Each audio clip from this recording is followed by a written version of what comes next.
जोहार झारखंड।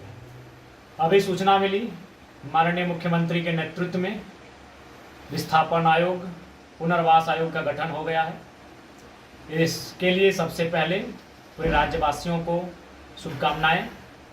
विधानसभा मानसून सत्र अभी 3-4 दिन पहले ही समाप्त हुआ है। 28 तारीख को मानसून सत्र के अंतिम दिन गैर सरकारी संकल्प का विषय था, जिसमें मेरा विषय पुनर्वास आयोग और विस्थापन आयोग के गठन की मांग को लेकर था। विस्थापन और पुनर्वास आयोग के गठन की मांग को लेकर यूं तो सालों से कई माननीय सदस्य विधानसभा के पटल पर मांग को उठाते रहे हैं, आवाज को बुलंद करते रहे हैं, लेकिन इस बार माननीय भू राजस्व मंत्री श्री दीपक बिरुवा जी से मेरी जो विस्थापन को लेकर जोरदार बहस हुई, पूरे राज्य ने देखा और मैंने माननीय मंत्री महोदय से स्पष्ट कहा कि आप तिथि स्पष्ट बताइए कि विस्थापन और पुनर्वास आयोग का गठन 15 दिनों में करेंगे, 45 दिनों में करेंगे या 100 दिनों में करेंगे या 150 दिनों में करेंगे।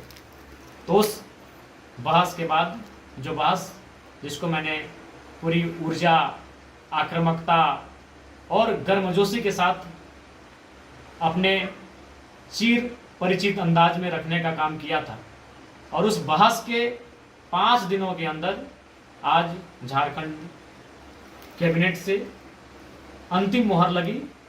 जो 25 वर्षों से मांग अधूरी पड़ी थी, विस्थापितों की मांग, विस्थापितों की आवाज़, उस दिशा में सरकार ने पहल किया है और इसके लिए मैं माननीय मुख्यमंत्री और माननीय विभागीय मंत्री को भी धन्यवाद देना चाहूँगा। साथ ही पूरे राज्य के जनमानस को शुभकामनाएं कि चलिए अंततः इस राज्य को विस्थापन और पुनर्वास आयोग के गठन का शुभ समाचार मिला।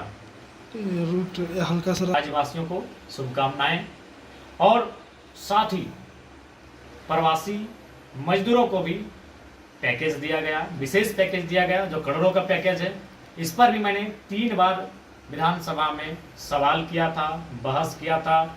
एक बार बजट चर्चा परिचर्चा में, एक बार शून्यकाल के माध्यम से, और इस बार के सत्र में ध्यान आकर्षण के माध्यम से मैंने प्रवासी मजदूरों की समस्याओं से हमेशा सरकार को रूबरू करवाया है और उस पर मैं हमेशा अडिग रहा हूं। मैंने हमेशा जोरदार बहस किया है। तो कहीं ना कहीं और मूल रूप से विधायक का काम यही होता है, सड़क बनाना। ये विभाग ये काम है, इसको डीसी भी करा सकते हैं, इसको अन्य पदाधिकारी भी करा सकते हैं, डीएमटी फंड से तो कहीं सीएसआर फंड से, तो कहीं टायर्ड तो कहीं अनटायर्ड फंड से ये काम हो सकते हैं। लेकिन विधायक का जो मूल काम होता है, विधेयक पर बहस करना, विधेयक पर चर्चा करना, विधेयक प्रेजेंट करना या फिर विधेयक बनाने के लिए सरकार को बाध्य करना। तो कहीं ना कहीं सभी माननीय सदस्यों ने प्रयास किया था, लेकिन अंतिम मुहर 28 तारीख को मैंने एक जोरदार बुलंद आवाज के तौर पर रखा विधानसभा में। और इस बार का जो बहस था वो विशेष इसलिए था क्योंकि इससे पहले जब विस्थापन पे बहस हुआ है तो माननीय सदस्य को कहीं ना कहीं विभाग के मंत्री संतुष्ट करवा लेते थे, माननीय अध्यक्ष भी बीच में इंटरफेयर करते थे और उनको कहीं ना कहीं संतुष्ट करवा लेते थे। लेकिन इस बार मैं अडिग रहा, मैं जिद्दी बन के रहा कि नहीं माननीय मंत्री महोदय, इस पर किसी प्रकार से अब टाल मटोल नहीं होगा। विस्थापन के नाम पर लोग सिर पे माथे पे गोलियां खा रहे हैं, रोज लोग लाठियां डंडे खा रहे हैं, जेलों में भरे जा रहे हैं, तो इस पर अब कोई समझौता नहीं होगा। आप स्पष्ट कहें विस्थापन नीति कब बनाएंगे। और अंततः जैसा कि समाचार मिल रहा है, विस्थापन आयोग, पुनर्वास आयोग का गठन किया जा चुका है। इसके लिए पुनः राज्यवासियों को